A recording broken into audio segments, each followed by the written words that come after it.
Welcome to Life Stories, where every tale carries a lesson. Today's story is about a former karate champion who, full of pride and arrogance, decided to challenge the unwavering discipline of a U.S. Secret Service guard at the White House. What started as a show of bravado turned into a public spectacle, revealing the true strength of honor and self-control. The consequences of underestimating those who serve with integrity are far more profound than anyone could have imagined. Join us as we dive into this unforgettable story. Be sure to subscribe to the channel to start today's journey. It was a crisp, clear day in Washington, D.C. The sun was high in the sky, casting its warm golden glow over the National Mall. The capital city, with its grand monuments and stately buildings, was alive with the energy of the midday crowd. Tourists wandered through the streets, cameras in hand, eager to snap photos of the iconic landmarks that dotted the landscape. Children ran about, laughing and playing in the gentle breeze, their voices mingling with the hum of the crowd. And there, looming in the distance, was the White House, majestic and proud, standing tall against the backdrop of the vibrant blue sky. Everything seemed perfect in that moment, almost idyllic. But as with many moments in life, beneath the surface of calm, there was tension brewing, subtle at first, but growing in intensity. John Stevens was the cause of it all, a 35-year-old man, standing among the crowd, his posture rigid and his demeanor brash. There was an aura of arrogance about him, a sense of self-assuredness that seemed to radiate from his every movement. His dark, cropped hair and piercing blue eyes made him appear almost predatory. Dressed in a tight athletic shirt, his muscular frame was on full display, as if he were preparing for some physical contest rather than sightseeing.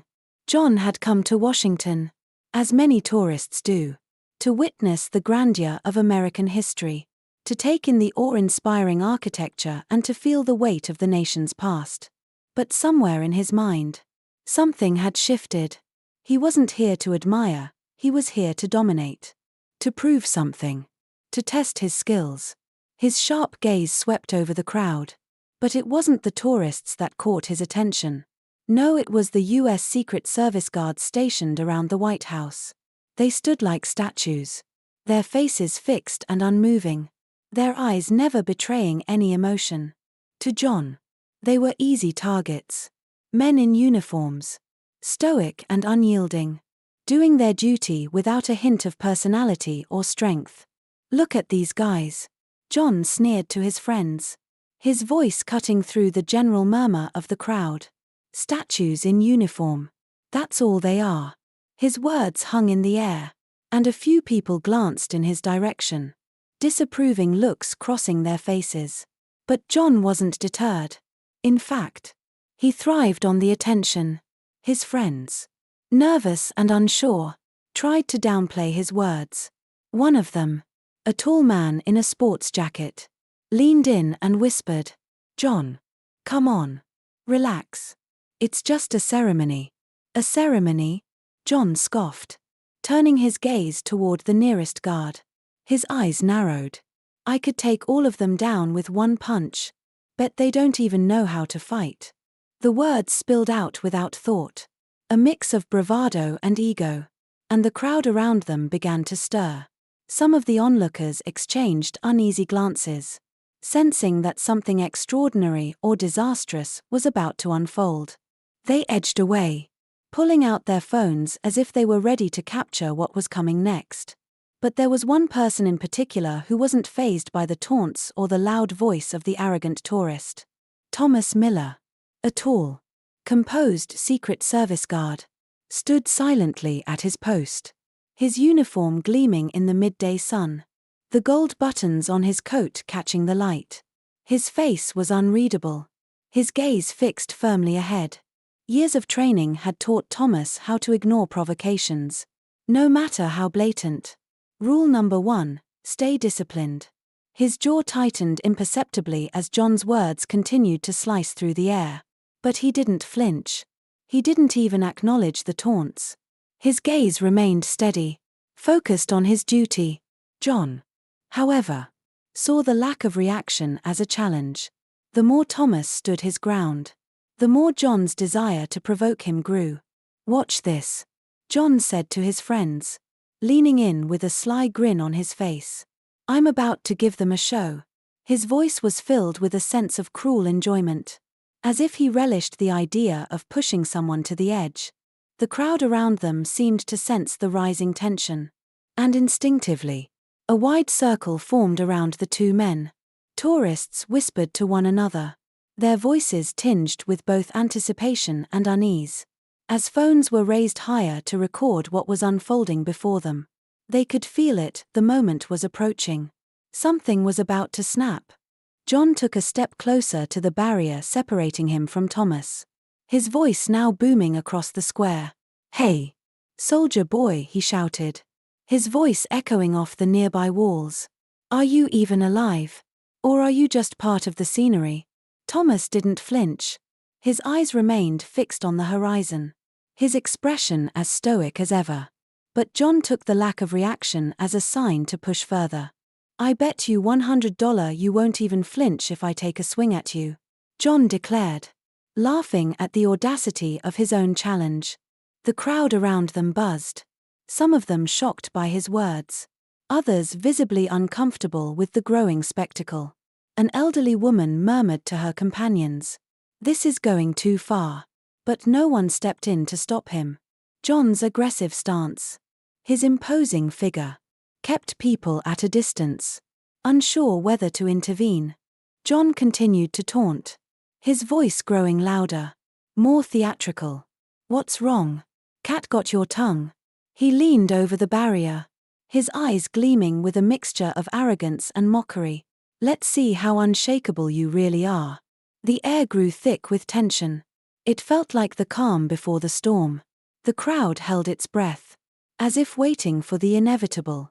John's every word, every movement, was calculated to provoke a reaction. But Thomas remained the picture of calm. His training had prepared him for moments like this. He knew the importance of discipline, of holding his ground. But as John's provocations grew more exaggerated, something inside Thomas began to shift. It wasn't just about staying disciplined anymore. It was about protecting something more profound, his honor, his duty, the very essence of what it meant to serve and represent something greater than himself. In that moment, Thomas was not simply standing at his post. He was standing for something far more significant. His quiet resilience, his unwavering dedication to his role, was about to become the focal point of a lesson that would resonate with everyone who witnessed what was to come. And for John, this would become a day he would never forget. The arrogance and bravado that had led him to this moment would soon come face to face with something he had grossly underestimated. The air around them was thick with anticipation. The tourists, now fully aware of the escalating situation, stood on edge. Their eyes shifted nervously between John Stevens and the unmoving figure of Thomas Miller. It was as if the world around them had slowed down, each second hanging in the balance, pregnant with the possibility of something extraordinary or catastrophic unfolding before their eyes. John's bravado had reached a fever pitch. The energy he exuded, so full of cocky self-assurance, was now a force that seemed to propel him forward, as if daring anyone to challenge him. He stood there, hands on his hips, a self-satisfied grin plastered across his face, daring Thomas to flinch, to make a move. He was ready to strike, both physically and verbally. The crowd had become a silent witness to his growing arrogance, each passing moment making it more likely that the scene would spiral into chaos. "Soldier boy," John shouted once more, stepping closer to the barrier that separated them. "You gonna let me push you around? Or are you just gonna stand there all day pretending to be a statue?" Still, Thomas didn't respond. His face remained calm, unyielding, his gaze fixed on the horizon. To the untrained eye, it might have seemed as if he was ignoring John entirely. But those who had witnessed his training, who knew the true nature of his discipline, would have seen the quiet storm brewing just beneath his calm exterior. Every muscle in his body was taut, his senses sharp, every nerve bracing for what might come next. He was preparing himself, not just for John's words, but for the inevitable challenge to his honor that was unfolding before him. And then, in a moment that seemed to stretch out forever, John decided it was time to make his move. With a taunting laugh, he stepped forward, crossing the line he had so boldly drawn. The barrier that had once separated them was no longer an obstacle in his mind. His pride and ego had clouded his judgment.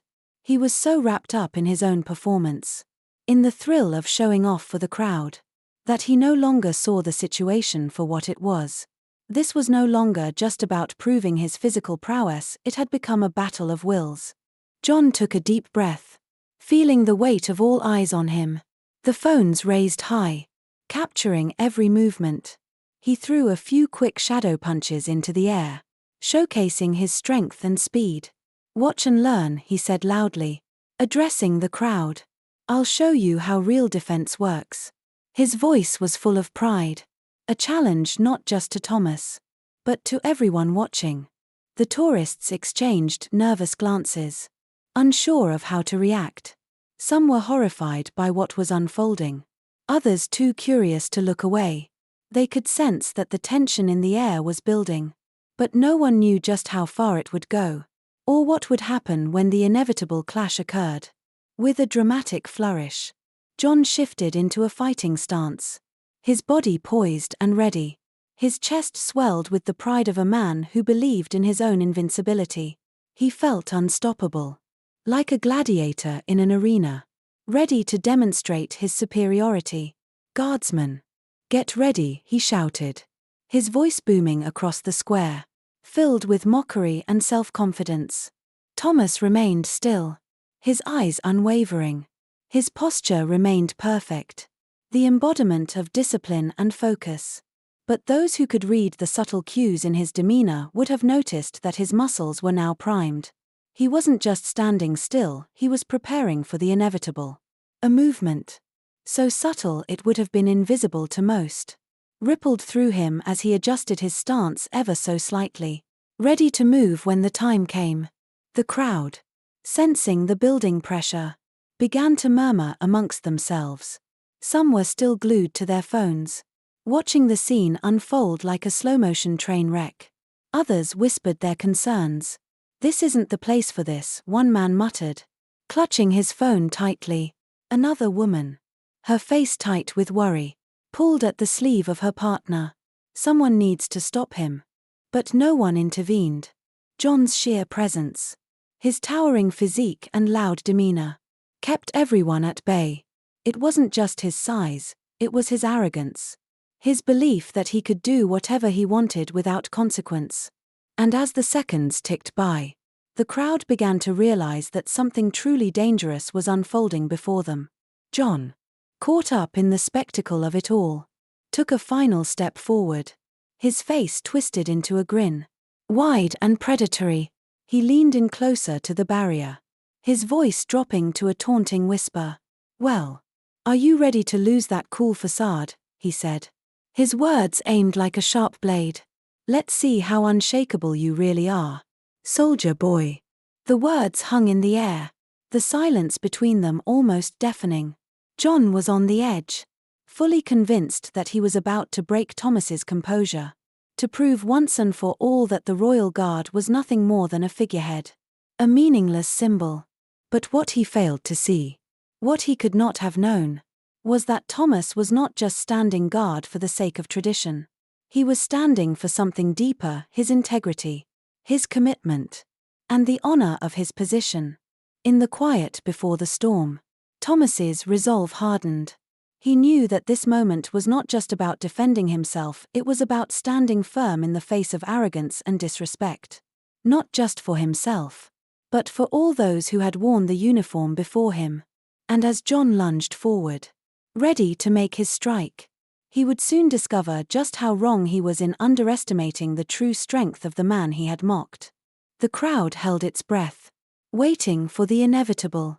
The quiet anticipation in the air felt almost electric, like the calm before a thunderstorm. And in that moment, everything would change. The world seemed to freeze as John Stevens lunged forward, his body propelled by his confidence and the sheer momentum of his arrogance. His foot shot up, aimed at Thomas Miller's shoulder in a high, swift kick that was meant to strike with the force of his pride. The crowd collectively held its breath, their eyes wide with a mixture of anticipation and fear. It was as if the world had paused. And for just a second, nothing else mattered.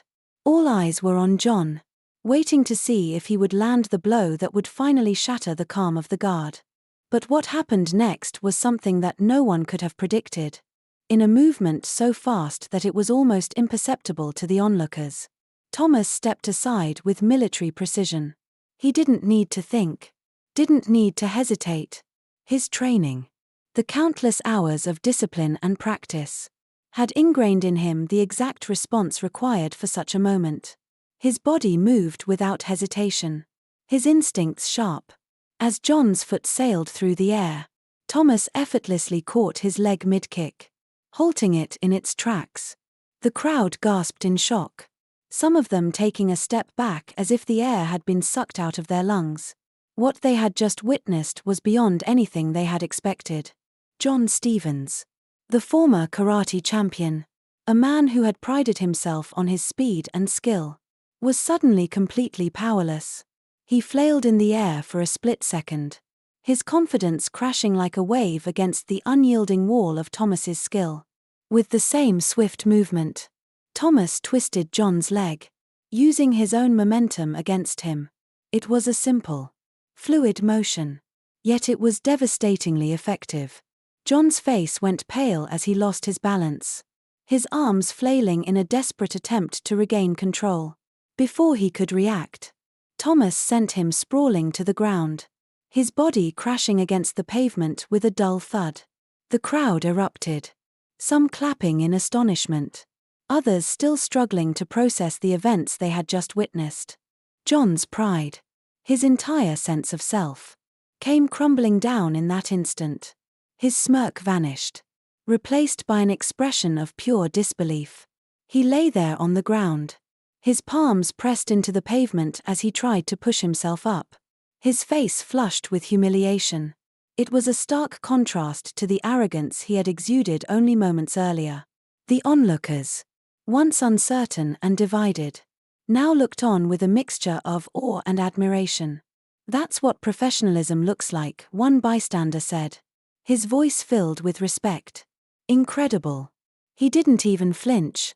John, still on the ground, scrambled to his feet, his movements clumsy and disoriented.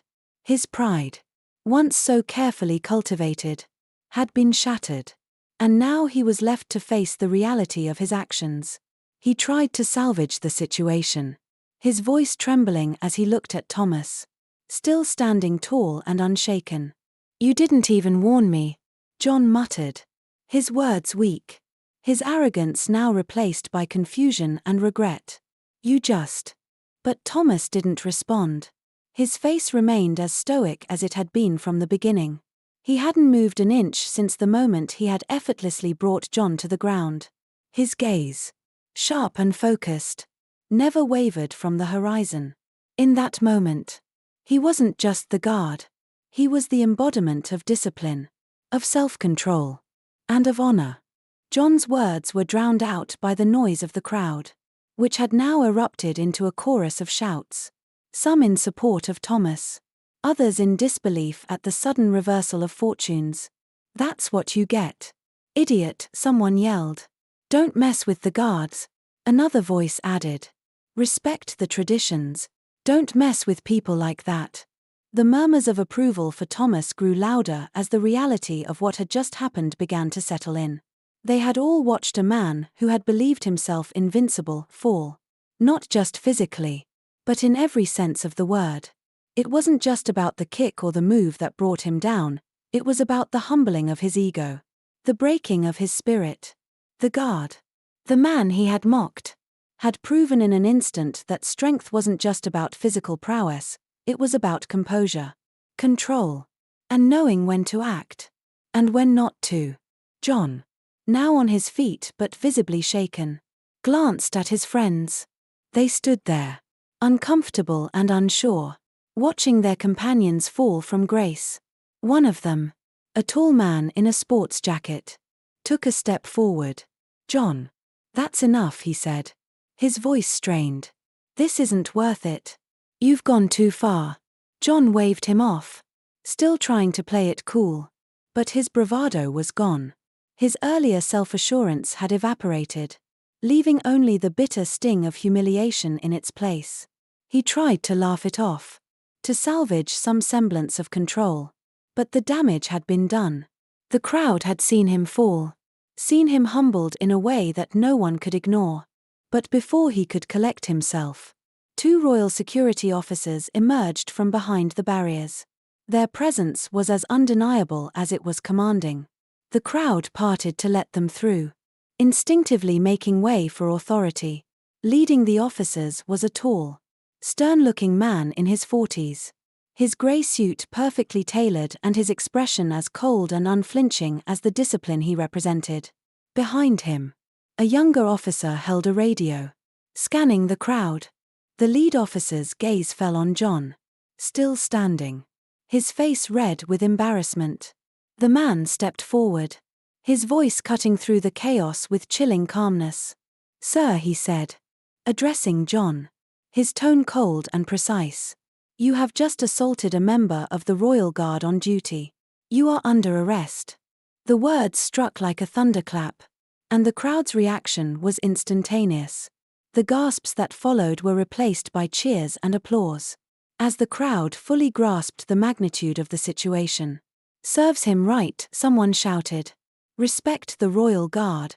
John's face turned pale as the officers moved in to arrest him. His hands, once so confident and assertive, now trembled as he raised them in a futile attempt to explain himself. "It was just a joke," he stammered. "I didn't mean it. It was all just a misunderstanding." But the officers weren't listening. The younger officer, with practiced efficiency, stepped forward and cuffed John's wrists, effectively immobilizing him. As the officers read him his rights, the crowd, now in full support of the Royal Guard, encircled the scene, many capturing the moment on their phones. The entire square had been transformed. What had begun as a show of arrogance and bravado had now become a lesson in humility. For John Stevens, it was a hard lesson, one that he would not soon forget. The crowd, once captivated by his self-assurance, now looked at him with disdain. And as he was led away, his face flushed with humiliation, he realized that some battles were never meant to be won. As John Stevens was escorted away by the officers, his head hung low, the once immovable arrogance replaced by a deep, humbling regret. The crowd, now buzzing with excitement, captured every moment on their phones, a reminder that some battles are not meant to be fought. Thomas Miller, the silent hero, resumed his post, his stoic composure an enduring symbol of discipline and strength. In the days that followed, the video of John's fall went viral, a cautionary tale shared across social media, reminding everyone of the importance of respect and humility. John, sitting in a holding cell, had learned a hard lesson, one that would forever change his perspective. His reputation, once built on ego, was now a symbol of arrogance's inevitable downfall. Sometimes, life's most profound lessons come in the most unexpected ways. To stay updated on more life stories, be sure to subscribe to the channel.